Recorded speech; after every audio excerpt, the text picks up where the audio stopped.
So last week we got a quick overview of the 7 elements of art. This week we're going to start making artwork with line, one of the 7 elements of art.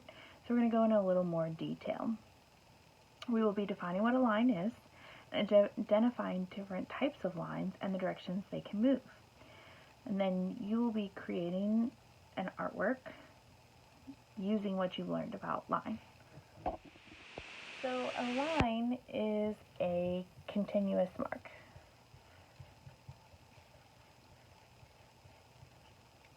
So if I put my marker down on the paper and then I start bumping it along, I have created a line by moving my marker continuously in the same pattern, which was bumpy. This would be a type of line.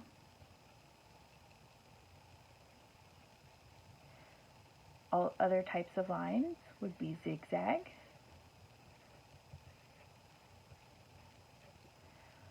curly,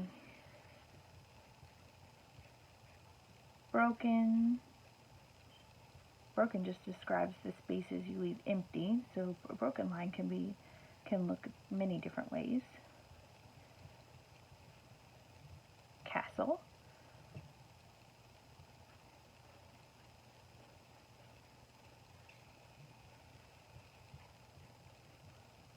Straight.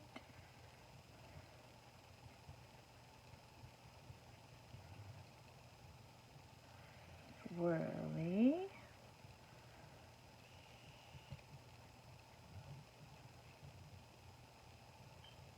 And wavy.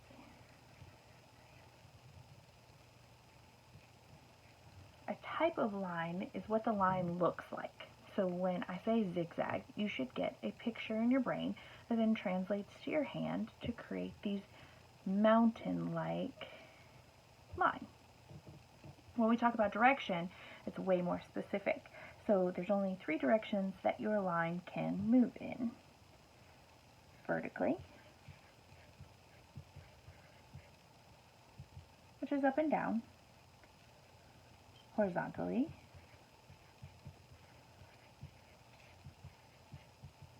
which is side to side, and diagonally, which is from corner to corner. Next, we're going to learn a poem to help us remember what we've just learned about line. For our artwork today, we are going to be using line to create Larry the snake. We're going to start by drawing 2 lines, straight lines, all the way from the top of your paper down to the bottom. Your paper should be turned portrait style, so that's tall like a building, and your line should be going from top to bottom, which is vertical. So 2 vertical straight lines, all the way from the top of the paper to the bottom. Now we want it to look like Larry is wrapping around our tree. So I'm going to draw 2 diagonal lines.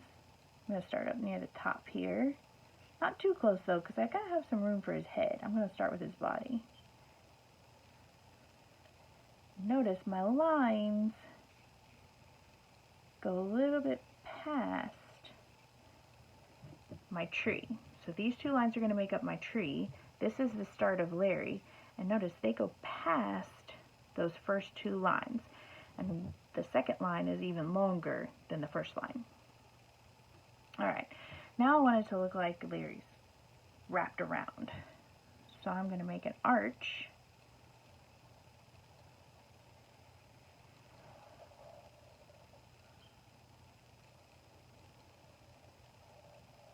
One big and one smaller. Now Larry's in front of the tree here, so I need to make it look like he's going behind the tree here. So I don't want to draw over top of the tree this time. I want to set my marker down where I left off, and I'm going to pick it up. I don't want to actually make a mark, and I'm just going to guide my hand over to the other side of the tree so I know where I need to set my marker down to make it look like Larry went behind the tree here. So I'm going to set my marker down when I get to the other side, and I'm going to make my big arch. So the first one is the big one. It came from the small one. So a small arch then makes a big arch. I'm going to do the same thing with the lower part. Come across, drop my marker down, and make the small arch. It's a pattern. So Larry went over the tree here, he went under the tree here, so he's going to go over the tree again. So I'm going to draw my diagonal lines again. And my Larry is going to fall off the page. You might have drawn Larry smaller, so you might be able to wrap him more times. Just remember that pattern. Over, under, over, under, over, under. Or you might be out of room like me. Or you might have a little more room than me, maybe just enough to get his tail on there. I'm just going to wrap Larry off the bottom here and let you think the tree and Larry keep going. Now I'm going to come up to the top and I'm going to make Larry's head. And Larry's head can be whatever shape you would like, as detailed or as simple as you would like it to be. Larry can have a tongue, maybe, slithering out of his mouth. Two little nose holes down here. And I'm going to turn my paper, make it a little bit easier to draw some eyes. And you can decide what you want Larry's eyes to look like.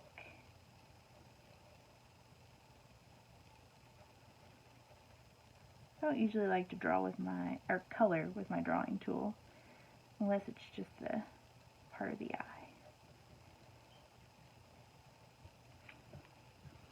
Alright, now, unfortunately, when I draw with marker, I don't have the ability to erase. If you drew with pencil, awesome. Erase these two lines right here. And then come down to the bottom and erase these two. So I have two lines up here that can be erased, and two lines down here that can be erased. So it looks like Larry's in front of the tree, and he doesn't look transparent. Since I don't have the ability to erase, I'm going to think like an artist. I'm going to come up with a creative way to hide my lines. Snakes typically have patterns on their scales.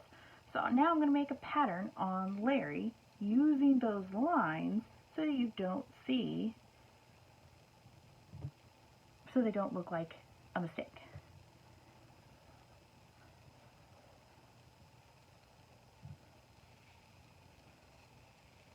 So now they've become part of his scales.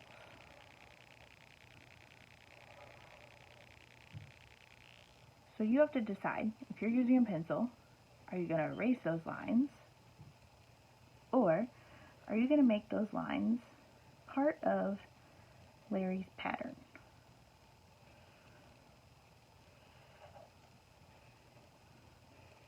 Either way, Larry does need a pattern on his scales.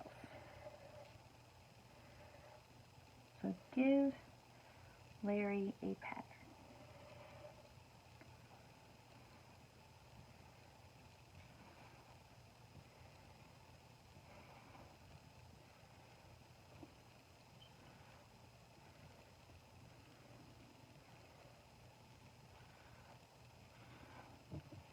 Alright, so now I've hidden those lines, I've got a pattern on my snake Larry, and he's got a face, he's wrapped around my tree. So now I have to think about the background, my tree, and the space around it. And I have two other drawings here of Larry that will give you an idea of maybe other patterns you could do on his scales, or what you could do with his background. Snakes don't usually hang out in the wide open. They're going to be in a very dense forest or jungle area, or someplace secluded. They might be in a desert, but since we're wrapped around a tree, I don't think we have a desert snake. So you could do something like this, where you have leaves and grass helping to hide Larry. There's another pattern on his scales. Or you might turn your paper and decide it looks like Larry is draped over the water, And then I have some cattails because they usually like to grow around the water. So decide what kind of background you would like and fill that space in now. That's all we have for the drawing part of Larry. I do expect you to color him before you turn him. I'll include a colored version of my teacher example in the class assignment for you to view so you can see what I expect as far as coloring goes. You must draw and color Larry to get full credit, 10 points for this assignment for week 3. I hope you all enjoy drawing this. Thanks.